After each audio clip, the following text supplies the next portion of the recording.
Well, Toronto police had their hands full overnight after a rash of gunfire across the city. 6 different shootings in separate parts of Toronto, but police don't believe they're connected. We'll take you first to the Jane and Lawrence area, where a homicide investigation is currently underway. A cluster of bullet holes remain in the front window of the Red Room restaurant. It was just after 1:20 in the morning when police say a suspect walked into the establishment and opened fire. When emergency crews arrived, 2 adult males were found suffering from gunshot wounds. Unfortunately, one of the people who had been shot was beyond medical care, and he was pronounced dead at the scene. The other victim was taken to hospital in critical condition. Neighboring business owners say that while the violence is tragic, it's not surprising. The past 6 years, every day going on here, something shooting and stabbing and then fight, breaking the glasses of the stores, everything in the stores. So I don't know why the city and the police forces doesn't make a decision about this board. That place should be shut down, and that's simple as that.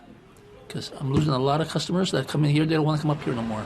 Earlier in the night around 10 o'clock, shots rang out in the Jane and Grand Ravine area, directed at a townhome. Roughly 30 shell casings were found. Luckily, no one was injured.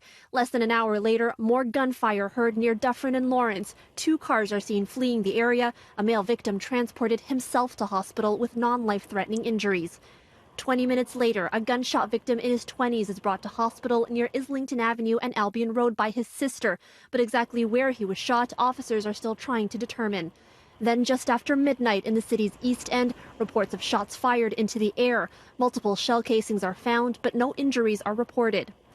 And at 4 o'clock this morning, a man is shot, this time in the Leslieville area near Greenwood Avenue and Gerrard Street East.